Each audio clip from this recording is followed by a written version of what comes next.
everyone, hope you're holding it together all right. I'm here to talk to you about Venice and then the Fourth Crusade. It was easier for me to merge all of these into one long Nearpod instead of two separate ones. So that's what I've done this week. Same content, length of content, just presented slightly differently.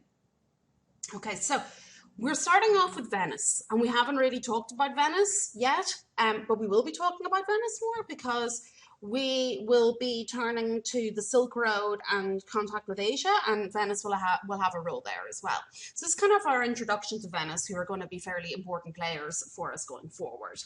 Part of the reason why Venice is important, and a key player, is illustrated by these maps on the slide here, and these are reflecting trade routes. So hopefully you can see me hovering over this. Here's Venice, excuse me, in the year 1212, so right around the time we're interested in. So you can see the red routes flowing into Venice. But then when we go to 1478, it's getting more complex, and there's more going, more thicker red lines going to Venice. So we're going to see how that happens this class. Historically, Venice had a lot of links with Constantinople, as you can see from these maps, and as we already know, Constantinople was a major trading hub. It was the capital of the Byzantine Empire, which was a very wealthy, trade-dominated empire anyway, but really had an ideal location for controlling trade routes between the Mediterranean Sea, the Black Sea, and then the Silk Road as well. And in terms of the Silk Road, it was mostly luxury goods, as we'll learn. And Constantinople also produced its own silk, for which the Silk Road gets its name. There's also, as you can see on these maps, plenty of trade passing through Muslim territories, including the Holy Lands. So there's a very, very active trade route with the Muslim parts of the world. There are other places in Italy, like Venice, that are very focused on trade. For example, there's Amalfi, which is on the western coast of Italy. They're kind of the quiet ones by the time period we're interested in. There's a lack of historical records for Amalfi, which is a general problem in the Middle Ages, particularly interested in medieval trade. Another key player is Pisa. And one that we've actually come across before is Genoa. Now, Genoa is basically in the same position of Venice in the north of Italy, whereas Venice is on the eastern coast, Genoa is on the western coast.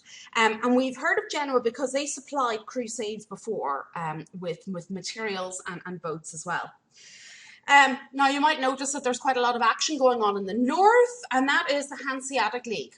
The Hanseatic League are, and you can see it gets more complex between these two pictures. So the Hanseatic League are the German merchant group, and they really benefit the most economically from the Northern Crusades that we looked at last week. So when the successes of the Northern Crusades meant that new territories were being agriculturally exploited, but also, as we know, the colonization that accompanied the Northern Crusades was also based in castles and in urbanization. It was a perfect ground for trade routes. So the Hanseatic League are what's up in the north. But the Venetians, they were very keen on long distance trade, which these maps should also be conveying. Venice is a very urbanized place in medieval Europe, and its backbone is commerce. It's a very weird place. There's no, it's very unlike elsewhere in medieval Europe. There is no feudalism. It is a commercial city from the get-go. It's also huge in terms of its population, in terms of its size, and the reason for that is the wealth that it's accumulated from trade. Its origin did not seem to be terribly conducive to huge amounts of wealth because it was sort of founded by refugees from different invasions into the Italian peninsula during the Age of Migrations, and people who sought to protect themselves in a swamp, but then they became seaborne, and this really influenced their outlook. By the 7th and 8th century, they were like effectively vassal states of the Byzantine Empire. They were under Byzantine influence, But they made hay while the sun shone during the Byzantine iconoclast controversy. Sorry, wrong. Conference, no, controversy. So while the Byzantines were kind of really busy with their own internal affairs over the icons, the Venetians were like, hey, okay, here's an opportunity for us to kind of assert ourselves and maintain a little bit of independence. So it's around this time that their leader, the Doge, which means Duke, really started to come to prominence. So the thing that also makes Venice successful, even in trade, even from the early Middle Ages, is its location. It's kind of on the frontier between the two big hitting empires of the early Middle Ages. That is the Byzantine, of course, but also you think about what's to the north. That's the Carolingian Empire. So Venice's sea-based position is very lucrative in the early Middle Ages. So between the 8th and the 11th century, the population of Venice increasingly dominated and devoted itself to commerce, trade. So the Doge is also an unusual political leader for the Middle Ages. It was, in the early Middle Ages, the Byzantines' representative in Venice, but he was also elected by popular assemblies.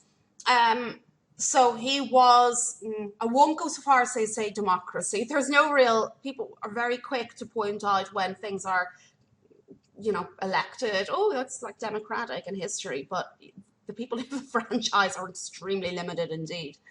But the Doge is one of those. He's not an autocratic leader and that he doesn't have all the power. He was advised. He was limited in his powers by the judges. The judges came from the leading families of Venice. And these people who had the most power in Venice, they had both land and, of course, they had a lot of money coming in from the sea. The thing about Venice that is often overlooked is how huge its territory, its land-based territory was. And that it was a big area. We tend to focus on the urban part, but actually the rural part surrounding Venice was much bigger in terms of area. They needed this to be able to support this urban trade-based economy. And so the wealthiest in Venice were the merchants, but particularly those who already possessed great economies on the mainland. So Venetian sailors, they actually had a lot of trading contact with the Muslim world. They exported Western products to the Muslim world, like slaves and timber as well. And then coming in from the east, they imported spices and silks. And they sent these mainly to the Carolingian Empire, but the other thing that they were able to provide, because they're on the water, are really things that are essential to medieval Europeans, but quite mundane, you know, like salt, because that's how they preserve a lot of their food, and also fish, because they're on a lagoon. Because it was a trading boat-based economy, it also means that they have a pretty effective navy. So they got involved with defending their interests through their war fleet. They fought, for example, successfully against Slav and Saracen pirates at sea. And they were very good at playing the Byzantine Empire against the interests of Western Europe, and so walking the fine line between some independence for itself. Now, we can see a lot of the built remnants of Venice's heyday even today. Obviously, we can't go visiting anywhere at the moment. So one of the links that I've posted for you after this video is the Google Street View of Venice. And I've plunked you in the middle of the main waterway, the main canal in Venice. And so you should navigate your way to these two places that are kind of the hot spots of the built heritage of Venice, reflecting this particular period of high medieval commercial income. So on the left here is the Doge's Palace. So that's where the Doge lived. So I'd like you to use Google Maps to navigate to the Doge's Palace. You can cheat. You can use the little down the bottom left-hand corner, there's a little like aerial view map, so you don't have to just like sort of like sail vaguely around the canal. So you can do that if you want. And on the right there is the most famous church. That's the Basilica of St. Mark. It was first built in 1063, solemnly consecrated in 1094.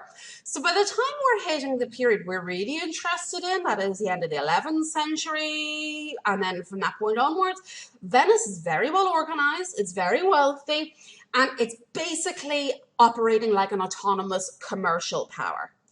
It has, here's the inside of St. Mark. I'm not sure if you can go inside in that Google view. I tried to, but I ended up in the museum, which was very interesting, but I kind of wanted to look at this very, very Byzantine style gold blinginess going on inside the Basilica. But there's around 80,000 people living in Venice in the High Middle Ages. As you can see, there's a lot of complicated canals. They all open onto the Grand Canal. The term that we have for the way the politics is run in Venice is, I'm gonna struggle here. It's one of the words I just cannot pronounce. Thalassocracy. That's still not right. I can't pronounce that word. This is, and see if we were in class, I'd write it on the board for you and make one of you pronounce it for me. It's Thalassocracy. So say it out loud and then laugh at me because I can't say it. What this means is that its political system is pretty much living exclusively from the profits of trade between East and West. The power rests on how much power you've got in terms of trade and how much control you've got of the staging posts, the trading posts and ports. So it's a republic, technically. And sorry, my cat has just jumped up on and there's no tangled up in my headphones. Right. Let's zoom back in this a little bit. Oh no, wrong picture. Okay. It has, yeah, it's a republic, and the state has a huge amount to say and do in terms of the economic life, which also makes it very unique. The people who control it are an aristocracy, but these are a merchant aristocracy. There's about 200 of these families, and they're the ones who rule the show in the Republic of Venice. So Venice is going to be, we're going to see over the course of this class, and the Venice is like really going to boom. It's going to start coming to an end in terms of its heyday in this last quarter of the 16th century. What happens is that it undergoes a number of bank failures. I'll explain why that's significant very shortly. Piracy is a problem and shipwreck also. And by the time we hit the 17th century, insurance costs have skyrocketed. They're also struggling against Ottoman Turkish expansion.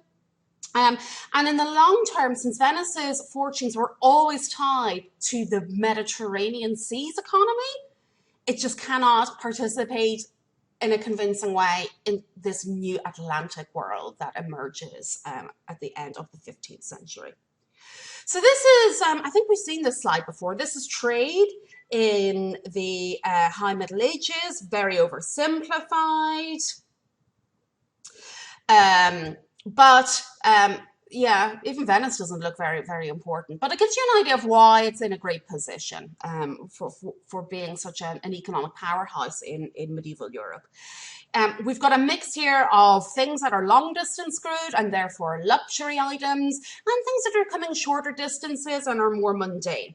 There's a lot of things that medieval Europeans considered essential items. Salt was one of them, and Venice could produce that. Iron, lead. They also probably would have considered wine essential, like many people do right now with COVID-19. So what else do we need to know about Venice? Yes, the banking. So a lot of our modern banking inventions come from the Italians. They needed mechanisms to assist this long distance trade.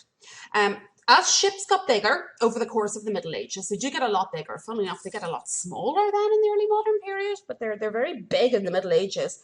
It means you can transport more goods, and the Italians start arriving in more places than ever before. So they needed to have a way to facilitate the simple distances involved. So they'd had things called the commenda before this, which was a way of sort of like formalizing and writing a relationship. Another thing that they would have, obviously, as this picture shows, is coinage, currency. And the Venetians had their own currency. You can see these guys here have got, looks like gold coinage. There's more denominations of currency. So who these people are in the picture on the right here are likely money changers. There was a whole section of society that was needed to change money, break money, particularly since back in the Middle Ages, just as today, places had their own currency. There's no euro in the Middle Ages. Excuse me. So this means that there's going to be a big impact on banking. You need a bank to be really able to effectively run a complex economy like the Venetians had. So the Italians had developed the bill of exchange back in the 14th and 15th century. And this was the way of doing an international funds transfer. So in this way, a businessman would use foreign coin to buy a bill, and then it would mature, and at its maturity it'd be worth this stated face value in another foreign currency. So this was a way for them to be able to secure exchange rates over long distances. So the bill would have been addressed to a business partner or a creditor, and you had to wait a certain amount of time before you could collect it. And you would then pick it up in your foreign port using the local coin. So they were trying to reduce the risk, but there was still a certain amount of risk in the length of time between purchasing the bill and collecting it, because you were locking in your exchange rate when you purchased the bill. Only the face value of the bill was paid. What happens if the exchange rate went in the lag time? So this system then needed regular contact between different ports. No point having, you need a lot of people who are doing this and want to do this to make it functional. But really why they were doing it, and it seems a bit more complicated to us today, was it was a way of lending, it was a way of borrowing, and it got around the church's policy of usury. Now you remember usury is the Catholic Church's policy saying you cannot charge interest. That was a sin, and this was why so many Jews kind of had to be involved in banking and money, because they had no such restrictions against charging interest on loans. But the Italians figured out that this bill of exchange, you're paying at face value and you're not therefore charging anyone interest. Not directly, you're just hoping that the exchange rate goes in your favor. So this means that by the year 1400, a proper functioning money market had developed in Italy, with professional brokers, professional bankers all throughout, not just Italy, but Italian-controlled cities, or cities where there was a significant number of Italian merchants living there. For local transactions, they'd already been using checks from around 1300, and by 1400, you were able to transfer your check by endorsement. So similar system towards today. Maritime insurance, they had developed early on, because if you're sending huge boats laden down with luxury items and one of them gets like raided by pirates or it sinks, that is enough to put, a trading house's lights out. It's a huge amount of money lost.